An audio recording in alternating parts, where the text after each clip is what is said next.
Mr. Galileo, His Highness has just charged me to inform you that the Florentine court can no longer oppose the request of the Holy Inquisition to interrogate you in Rome. The carriage of the Holy Inquisition is waiting.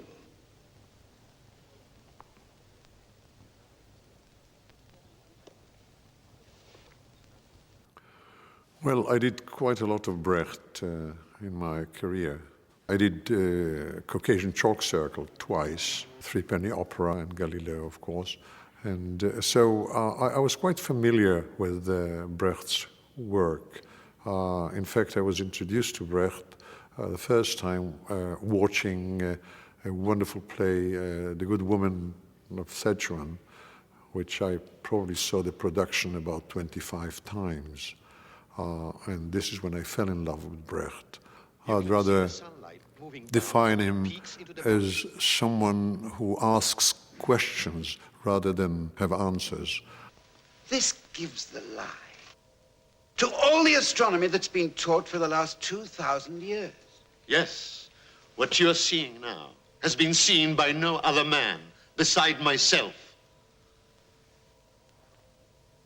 But the moon can't be an Earth with mountains and valleys like our own, any more than the Earth can be a planet. The moon is an Earth with mountains and valleys. And the Earth is a planet, simply another heavenly body, one among thousands. It was mounted first in Zurich, I think in 1942, when the Nazis had their go at Europe. And the question there, I feel, was whether scientists or people who have influence should open their mouths and cry and shout. The second time it was mounted was in 1947 in Los Angeles, and that was after the bomb, the atom bomb, was used in Hiroshima and Nagasaki.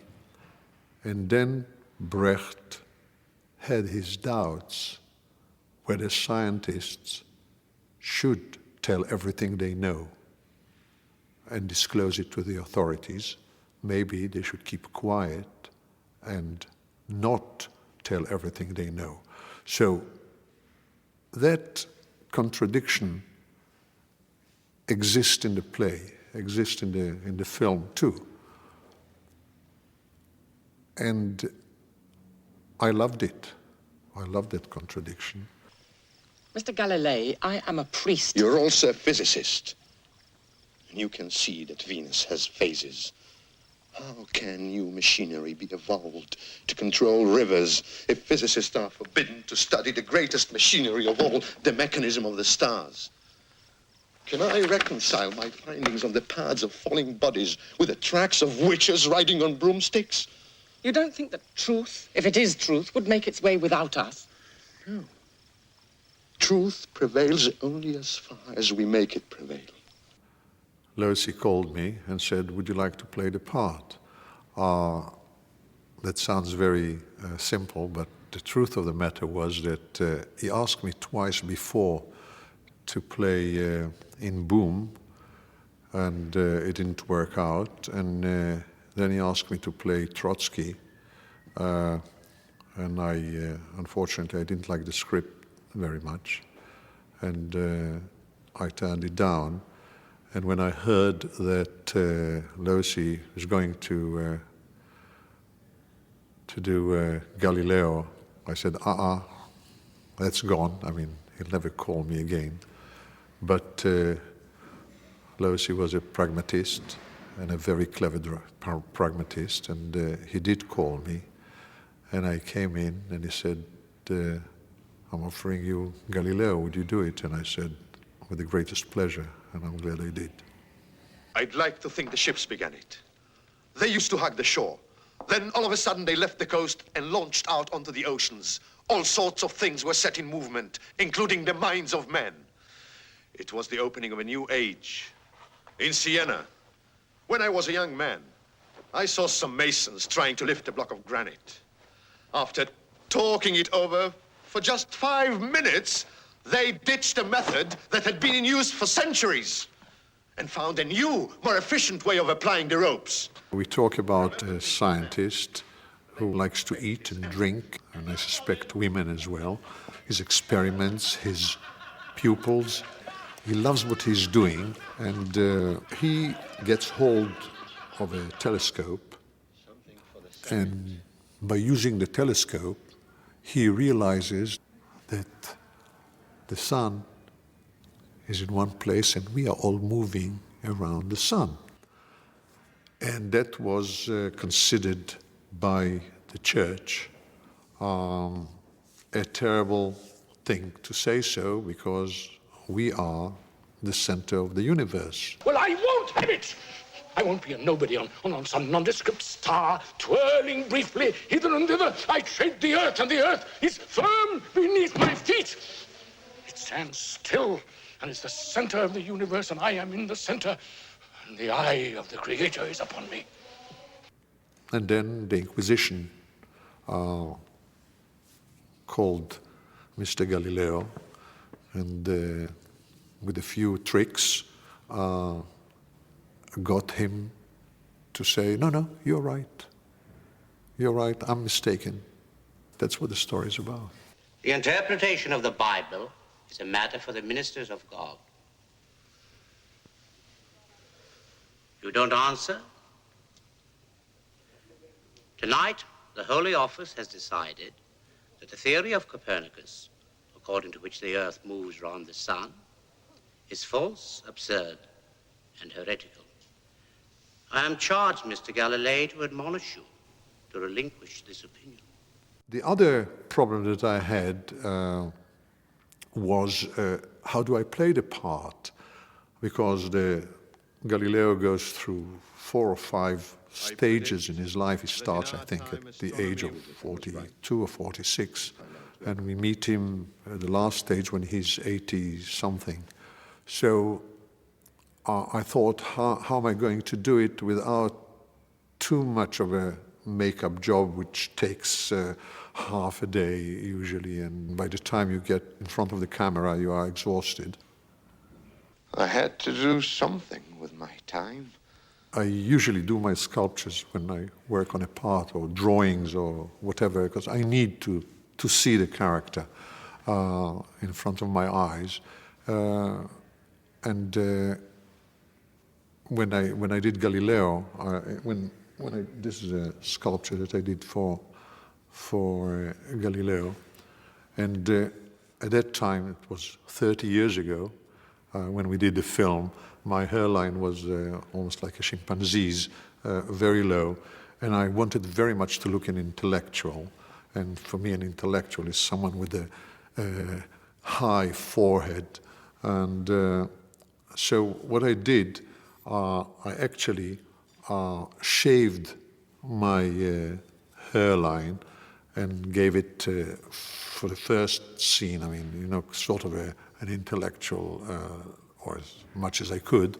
And then I went on shaving for every period. That was the solution for the makeup, and so we didn't have too much of a problem with that. He is right.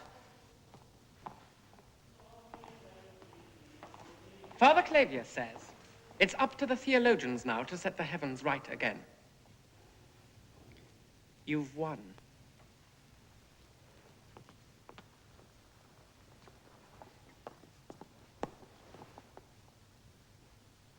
To rehearse with Lucy was a great pleasure. We needed rehearsals because we were on a very tight budget. And so when we went on stage, we really had to know what we were going to do. We didn't have too much time to spend. So we rehearsed it almost as a play. And luckily, and I'm coming back to the shaving, Lucy agreed to do it in sequence, i.e. We really did we went with the play. As the play is written, we went with the play, and then obviously Galileo grows older and older and older, and the last scene, we shot it as the last scene. I sometimes worry about my assistants whom I led into error. Have they benefited by my example? In order to carry on working, I have to go to Holland. Yes. I remember the last scene, we actually rehearsed it for half a day, and then only the next morning we shot it. So where the cameraman knew exactly what he was going to do, we knew what we were going to do.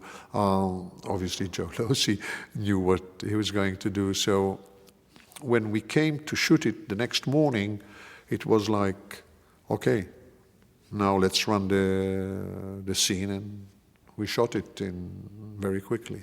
And it was shot actually in one go. I mean, that scene, that long scene, I think it's something like 8.5 minutes or so, if I remember right. Even as it is, I have my relapses. I've no desire to upset you.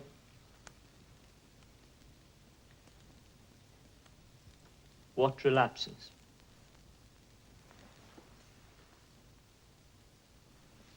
I've been writing again. I've finished the discourse. The discoveries concerning 2 new branches of science. Here.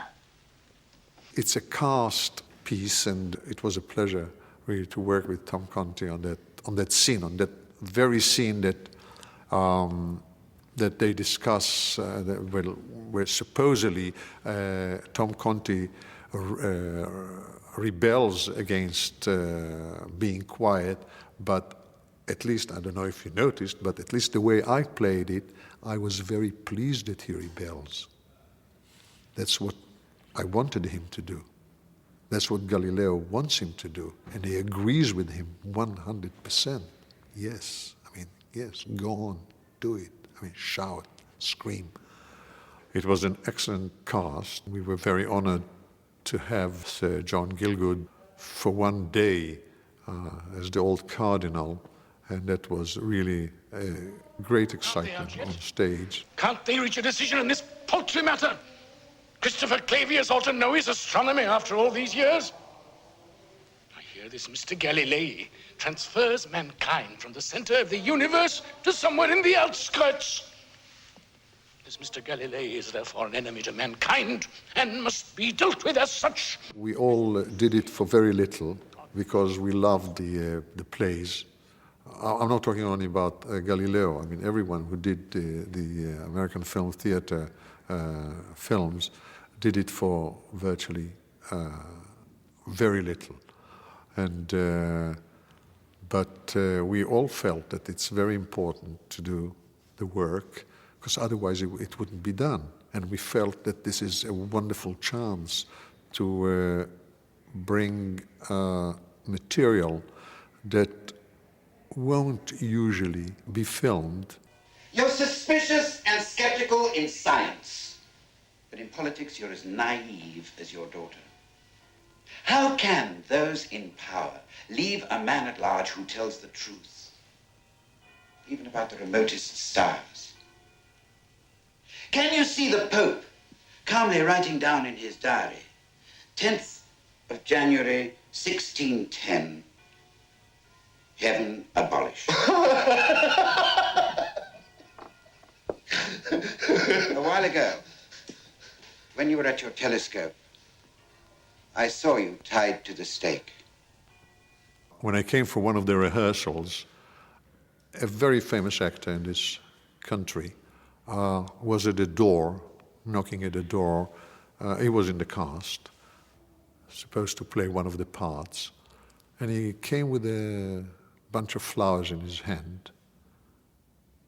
And at the door, I smelled that the guy had not only flowers, but also a vodka or two before. And but it was after lunch, so I thought, well, I mean, the guy had a drink or two. And we went in, and he was in a very good mood. And then we started to talk, and we started the rehearsal.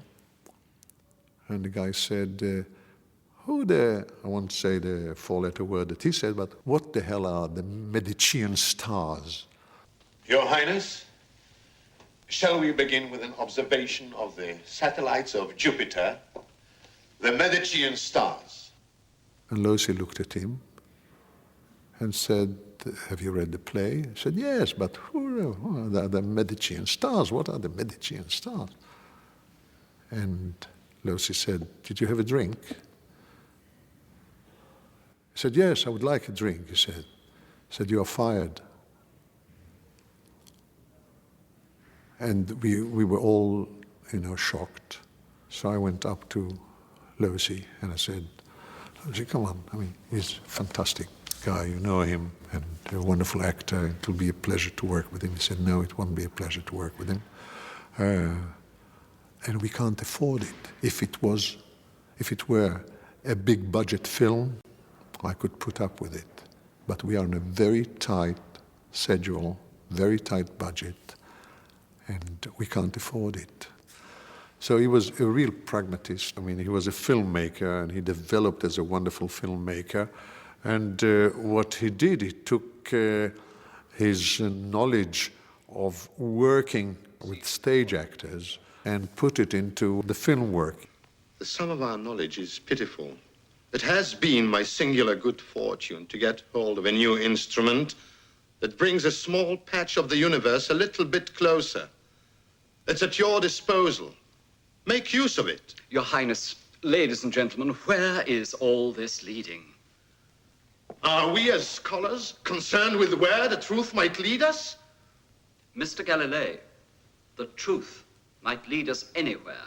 I mean, obviously, Lucy had a very deep scar in his heart about the whole McCarthy period.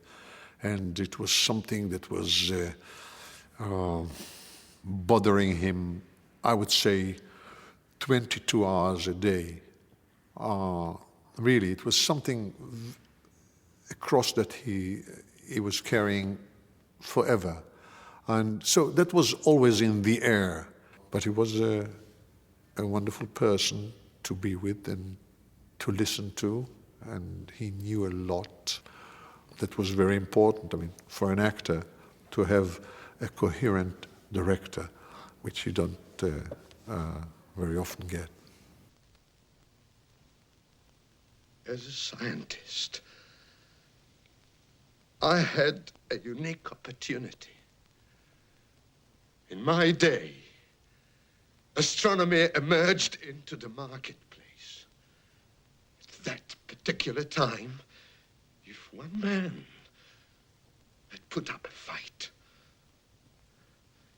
it might have had vast repercussions. I've come to the conclusion, Sati, that I was never in real danger. For a time, I was as strong as the authorities, and I surrendered my knowledge to the powers that be to use it, not use it, abuse it, just as they saw fit.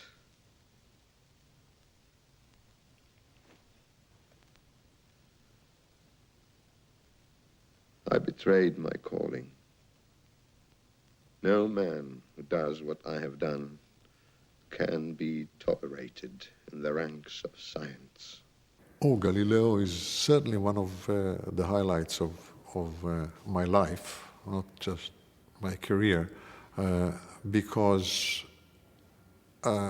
it gave me a chance to do a part that I really learned to love, to work with the most wonderful director. Although it was towards the end of his career, but maybe because it was towards the end of his career, he gave it everything he could. And I'm very proud of the product. I mean, I think that what came out was a very honest work of everybody that took part in it.